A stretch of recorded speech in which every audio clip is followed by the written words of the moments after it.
anak Rasul itu tidak, maksudnya anak laki-laki Rasul kan meninggal dunia semuanya. Kenapa Nabi tidak boleh punya anak laki-laki hidup? Ya, ada beberapa alasan.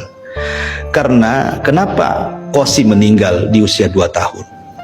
Kemudian Qasim ini kan lahir sebelum Rasul diangkat jadi Nabi. Dan itu anak pertama. Ya, di usia 2 tahun dia meninggal. Kemudian setelah meninggal, Rasul langsung punya 4 anak sekaligus, semua perempuan, berturut-turut. Ya, Zainab lahir, habis itu Ruqayyah lahir, Ummu Kulsum lahir, Fatimah lahir. Nah, kemudian habis itu punya anak laki-laki lagi setelah diutus jadi Nabi. Namanya Abdullah. Makanya oleh Rasul kemudian dijuluki At-Tayyib atau At-Tahir. Ya, orang baik karena diutus setelah jadi Nabi kan. Tapi sayang, belum genap 2 tahun disusui, meninggal. Sedih Khadijah.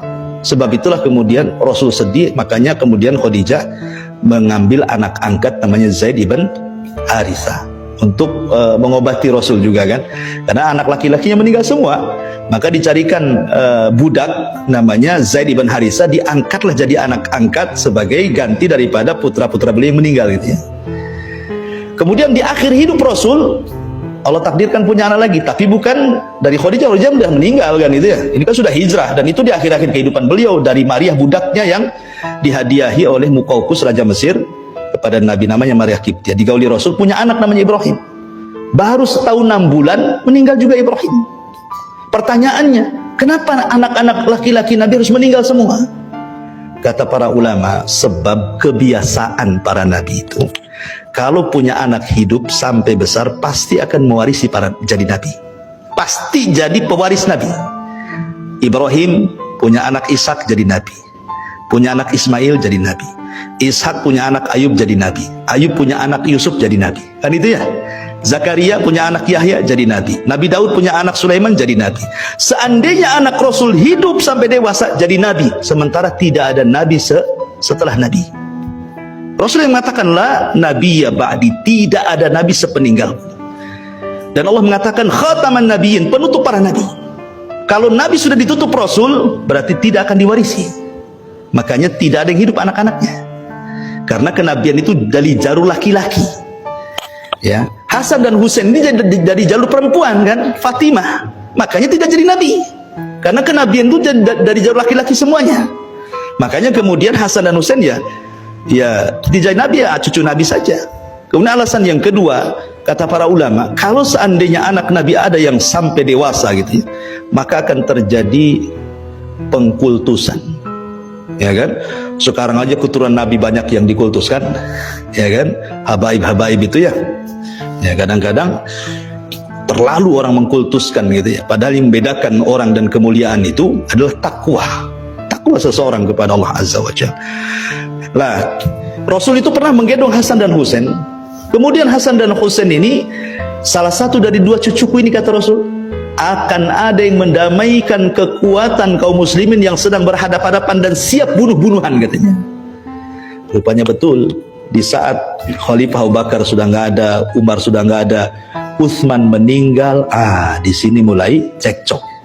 Ada fitnah perang antar kaum muslimin, kubu Muawiyah dan kubu Ali. Ketika Ali meninggal, tahtanya jatuh ke tangan Hasan. Hasan lebih banyak dukungannya dibandingkan bapaknya. Kalau dia mau menyerang Muawiyah, menang. Tetapi Hasan tidak mau. Dia ingin berdamai. Dia serahkan kekuasaannya kepada Muawiyah. Dia tidak menjadi khalifah, hanya 6 bulan saja dia mimpin. Dan ketika itu disebut Amul Jamaah. Dan betullah sabda Nabi, di antara 2 cucuku ada yang mendamaikan. Kalau Hasan ketika itu terhasut, tidak boleh menyerahkan, perang tuh, bisa bunuh-bunuhan tuh. Hasan udah banyak orang-orang Kufah dukung kan, dibandingkan di masa itu. Tetapi Hasan tidak mau, sudah tahu ini akan banyak korban. Sudahlah, akhirnya persis seperti sabda Rasul, khilafah kenabian itu 30.